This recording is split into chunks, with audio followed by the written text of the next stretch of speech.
Penggalan berita lain yang disampaikan Al-Quran tentang peristiwa masa depan ditemukan dalam ayat pertama surat Ar-Rum yang merujuk pada Kekaisaran Bizantium, wilayah timur Kekaisaran Romawi.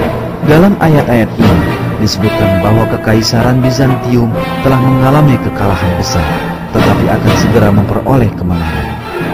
Telah dikalahkan bangsa Romawi di negeri yang terdekat, dan mereka sesudah dikalahkan itu akan menang dalam beberapa tahun lagi. Bagi Allah lah urusan sebelum dan sesudah mereka menang.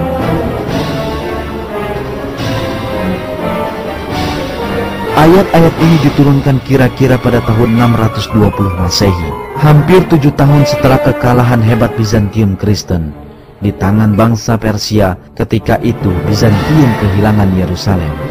Kemudian diriwayatkan dalam ayat ini bahwa Bizantium dalam waktu dekat akan menang. Padahal Bizantium waktu itu telah menderita kekalahan sedemikian hebat, sehingga nampaknya mustahil baginya untuk mempertahankan keberadaannya sekalipun, apalagi merebut kemenangan kembali. Tidak hanya bangsa Persia, tapi juga bangsa Avar, Slavia, dan Lombard menjadi ancaman serius bagi Kekaisaran Bizantium. Bangsa Avar telah datang hingga mencapai dinding batas Konstantinopel. Kaisar Bizantium, Heraklius, telah memerintahkan agar emas dan perak yang ada di dalam gereja dilebur dan dijadikan uang untuk membiayai pasukan perang. Banyak gubernur memberontak melawan Kaisar Heraklius, dan kekaisaran tersebut berada pada titik keruntuhan. Mesopotamia, Silisia, Syria, Palestina, Mesir, dan Armenia yang semula dikuasai oleh Bizantium diserbu oleh bangsa Persia. Pendek kata, setiap orang menyangka Kekaisaran Bizantium akan runtuh. Tetapi tepat di saat seperti itu, ayat pertama surat Ar-Rum diturunkan dan mengumumkan bahwa Bizantium akan mendapatkan kemenangan dalam beberapa tahun lagi. Sekitar 7 tahun setelah diturunkannya ayat pertama surat Ar-Rum tersebut, pada Desember 627 Masehi, perang penentu antara Kekaisaran Bizantium dan Persia terjadi di Nineveh.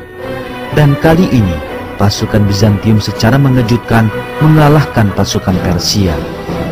Beberapa bulan kemudian, bangsa Persia harus membuat perjanjian dengan Bizantium yang mewajibkan mereka untuk mengembalikan wilayah yang mereka ambil dari Bizantium.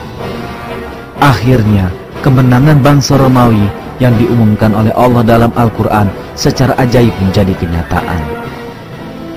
Keajaiban lain yang diungkapkan dalam ayat ini adalah pengumuman tentang fakta geografis yang tak dapat ditemukan oleh seorang pun di masa itu. Dalam ayat ketiga surat Ar-Rum diberitakan bahwa Romawi telah dikalahkan di daerah paling rendah di bumi ini. Ungkapan Adnal Ard dalam bahasa Arab diartikan sebagai tempat yang dekat dalam banyak terjemahan. Namun ini bukanlah makna harfiah dari kalimat tersebut, tetapi lebih berupa penafsiran atasnya. Kata adna dalam bahasa Arab diambil dari kata dani yang berarti rendah,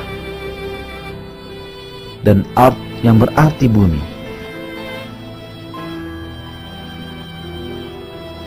Karena itu, ungkapan adnal ardi berarti tempat paling rendah di bumi.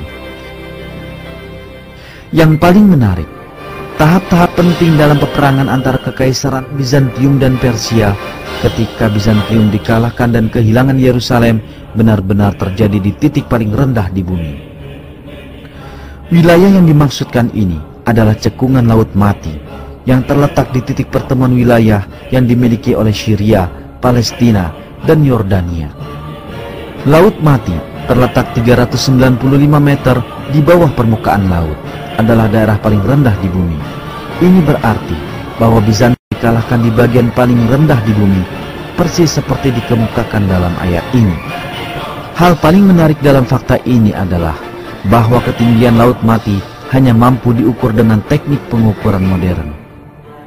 Sebelumnya, mustahil bagi siapapun untuk mengetahui bahwasanya ini adalah wilayah terendah di permukaan bumi. Namun, dalam Al-Quran, daerah ini dinyatakan sebagai titik paling rendah di atas bumi. Demikianlah, ini memberikan bukti lagi bahwa Al-Quran adalah wahyu ilahi.